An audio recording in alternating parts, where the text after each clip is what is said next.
Okay, well here is part 2. Before I contacted the customer, I wanted to do some more work on this, but I didn't want to make a super long video, so I'm going to break this up into multiple parts. I'm going to pull the capstan motor apart. I already have it removed, and there was something grinding on here. Maybe something magnetic got stuck in there. And so I'm going to pull this apart. There's a washer on the top and a washer on the bottom. We just got to make sure they get back in their respective homes.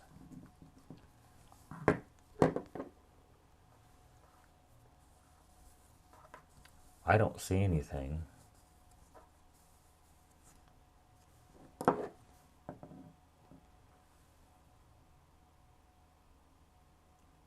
Nope.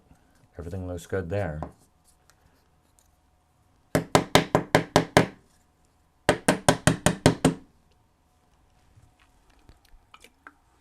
Just in case something was stuck in there. But I am going to go ahead and check these 2 capacitors, because that's the capstan motor driver chip right there, I do believe. And if these things go bad, it can make it become a little bit soft. So, luckily I can get to them easily right there. Go ahead and move that out of the way. I'll get the cap checker and we'll check those guys. One moment. Okay, leads are zeroed out. Although on a small cap like that, it's not going to matter. 7.6 ohms and 8.0 ohms. What are the values of these guys? Oh, they're 0.47 microfarad caps. That's not that bad. Oh, doggone it. Well, I guess the next thing I'm going to do is just add a little bit of machine oil to the bushings and put this thing back together and see if it makes any kind of take-up difference. It just has such low capstan torque right now. That is the problem. Well, the bushings certainly are drier than a popcorn fart. So I'll go ahead and add just a little bit of machine oil down here into that bushing up there as well. And then we'll add some more. I don't know if you can see it, but way up in there, and I'm going to add just a droplet to the tip of the capstan motor. That's going to be the thrust bushing. And so I need to go ahead and put these washers back on.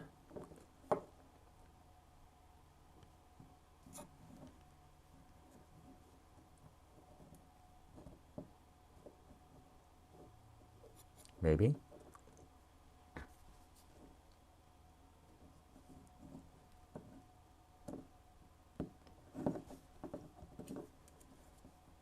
All right.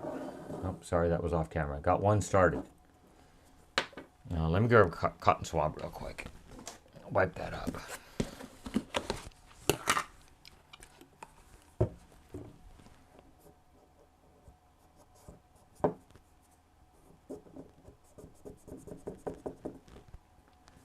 Okay, got one bushing started.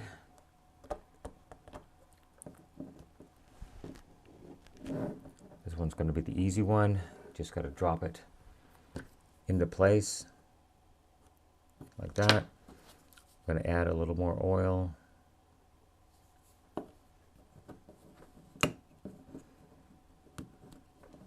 I want to pull this one down just a hair so it does not bind. No, it's too far.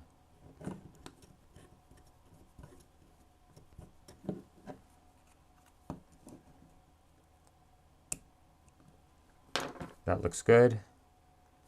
Well, it definitely spins a lot freer than it did. So let's put this thing back together, supply external power to it once again, and see if we get tape movement. I will go ahead and wipe this off with some acetone before I throw it back together. One moment. Okay, I do believe we are reconfigured correctly again. So I'm going to hit the power button, turn the 12-volt supply on, and turn the 9-volt supply on. And then we will try to insert a tape once again. And it wants to load.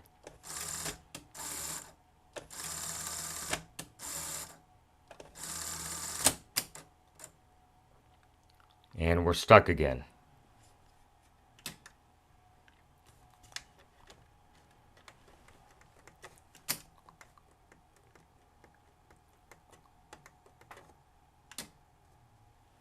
Okay, well, let's turn everything back off. And I will hand unload this thing once again. Just like that. One moment. Okay, here we go. AC power applied. 12 volt, 9 volt applied. Okay, solenoid did lock this. I don't like that, but we'll see what's going to happen. Power on. Oh, good. It pulled in.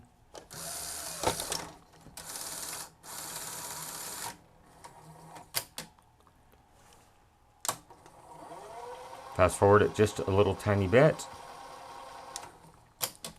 And we will hit play once again and see what happens. And it's actually playing. Does it have enough to take up a little extra torque? Oh, yes. Very much. Well, I think at this point we need to get the capture device connected and see if we can produce any kind of video. So let me stop this. Stop the camera. I'll connect the capture device and be right back. One moment. Okay, capture device is connected. Main power is on. Recording in 3, 2, 1, capture. And it shows it is recording. Okay, main power on. 9 volts and 12 volts going on. Let me hit the power on command. And we have the 9 and the 12 connected at this point. And I did get a black screen momentarily. It does show channel 34. Let's hit play and see if something happens. They've been dead at least 24 hours. And it is actually playing. Yeah, well, Let me turn down the volume on my monitor. It's way up high. I can't believe it. It's actually working. It just needs an SDK chip. That is unfreaking believable for a VCR of this age. So complex, and it actually plays back a tape just fine. I wonder when this was recorded. Probably sometime in the late 80s or early 90s, I would say, possibly. But anyhow, it is actually working. Does the search work? And it does actually work. Watch this for a moment and see if we get a date Once again, we've taken the on this video. in an entirely new direction. See the new, powerful Acura 3.2 TL. Now at your Acura D. One thing about beta is the heads do clog quite easily. I have noticed that. Because you keep seeing the little flashes in the screen. That's the heads kind of clogging. I just want to see a date on this video somewhere. Don't they put copyright dates anymore? But Discover Card offers something you can really use, the cashback bonus award. So when you travel, put more than just Waiting. miles under your belt. Waiting. It pays to discover. Introducing an Alka-Seltzer that goes where no Alka-Seltzer has gone before. New Alka-Seltzer caplets. Now you can get fast relief for acid indigestion or heartburn with headache in an easy-to-swallow caplet. Anytime, anywhere. New Alka-Seltzer caplets. Chew on this. The average Wow, American nothing has a date on it. I cannot believe it. Everything has a copyright date and legal exclusions and blah, blah, blah. This day and time. Unbelievable. Chew on this. Trident. The International Association of Wildland Fire just approved a nasal decongestant for firefighters on. Well, I'm going to pause this, and if I find something, I will come back. One moment. Sinus and allergy congestion with no drowsy side effects. Sudafed clears you up without slowing you down. 7, 6. Roll the NI. Thanks, everybody. Have a good week. See you back here on Tuesday. Okay, well, I got a date off the tape, 1995. So there we go. Anyhow, that's going to end part 2. I actually got it playing. It just needs an SDK chip. Well, we'll see if the customer goes ahead and approves the replacement of the SDK chip. I'm sorry that the first one was so long and the second one was so short.